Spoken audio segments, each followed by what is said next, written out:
Following segment on KROC AM is sponsored by RE/MAX, the Gwaltney Group of RE/MAX Results. And Robin Gwaltney is in the studio. Good to see you, Robin. Nice to see you as well. Thanks for coming in. Another busy weekend in the week in the area for real estate. Unbelievable how busy it is. Houses are still going, and they getting some great offers, and sometimes they come through, and sometimes they're delayed. Oh, it can be so frustrating. Yeah, the multiple offer situation, everybody says, oh, multiple offers, that's such a great thing. It's such a great thing for the sellers. It's really not a great thing for anybody. And I think it's really gotten out of control. I feel like if I list a house for you and you tell me I'm willing to sell my house for $300,000, I'm happy with cash, conventional, FHA, whatever financing, I need to be out of my house by, not before the end of July, whatever. If I get an offer that meets those terms, then I feel like the right thing is for you to accept the offer and sign the offer. Mm-hmm. And we're not running into that. People are waiting and hoping that somebody will top it, huh? Exactly. I mean, people are just, don't want to say greedy, but if you're willing to sell it for $300,000. Yeah, not only willing. Probably willing to take $300,000. Well, yeah, not only willing, you've signed a listing contract, which is a contract stating these are the terms I'm looking for. So when that offer comes in my opinion, and I'm not an attorney, but in my opinion, then you should be obligated to accept those terms. It's just not what we're seeing. People just want to hold and wait for something better to come along. And I mean, this weekend I actually ran into a situation where I wrote an offer above the asking price. Mm-hmm. And the terms were so ridiculously strong that it was going to be really tough to beat. And the buyers actually requested that the offer be timed and that the sellers respond in a timely manner, 24 hours. Mm-hmm. And the sellers just said no. They just said, we're going to wait. We're going to wait until, through the weekend and see how many we can collect. I don't get it. I mean, you can only sell your house to one party. So I feel like, just to keep things above board and keep the process moving, to me, the most successful real estate transactions are when we're working with buyers and sellers who respect each other and, treat each other right. And then it's a win-win. And at the end of the day, everybody's happy. And that is a successful real estate transaction.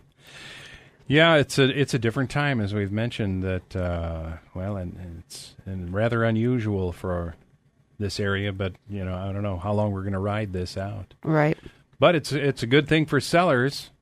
Yeah, it is. It definitely is. And you're certainly going to get what you're asking for if you have your house priced right. And so that's my whole point. If you have a listing agent that has priced your house right, then hopefully, we understand the market. We can price it at the top of what you've been able to get, right?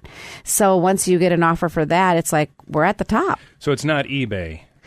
Exactly. It's not, you don't list a house for $100 and hope you're going to get a $200,000 Exactly. Offer. Exactly. You got that. You've got it. But yeah, things are selling and things are still bringing good prices. So, overall, it's still a fantastic time to sell your house. It's still a great time to buy your house. The rates are still really good. They even went down a little bit. This time of the year, there are storms going through and you get hail and other, high winds knocking trees down. How and about things those like that. Golf ball size hail we had last week in Southeast? It's funny because it's in a very limited area. Yeah.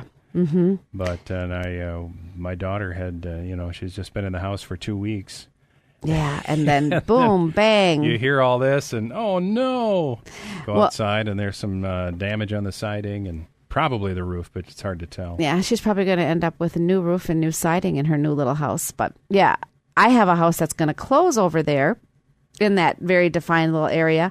And now, of course, I don't want the buyers to go to closing at the end of the week without knowing if that hail damage did some damage over there. So we have to go check it out ahead of time and make sure. So what happens then? I mean, what we would do is we would request that the seller get their insurance adjuster out there and make sure there's not a claim, because the claim would belong to the current seller. Yeah. And it's not like the buyer can come in and get insurance and then expect his insurance company to take care of something that happened while the other owner had it insured. How about if the owner knew there was some damage but just tried to disguise it? Oh, or let's didn't hope that's disclose not it? happening. That's never good, you know. I mean, disclosures are a very serious matter, and people are really held accountable. You know, they're supposed to answer those questions very honestly and certainly not try to hide things. When I go to a listing appointment, I tell people, disclose, disclose, disclose. Anything that's ever happened to this house that you are aware of, please just put it on paper, explain what happened, explain what you've done to fix it, because there's nothing worse than, let's just say an air conditioner for a unit, air conditioning unit, for example. We sell the house in the winter, and the air conditioning unit doesn't get tested because of the temperature. Okay. Then comes summer, the buyers go to turn on the air conditioning unit and it doesn't work. Well, the sellers did not say a word about it not working. So we can only assume that maybe it has broke since, since last year. So the new buyers call up a service company and they come in and they say, oh, yeah, we know this air conditioning unit. We were here last year, tried to fix it.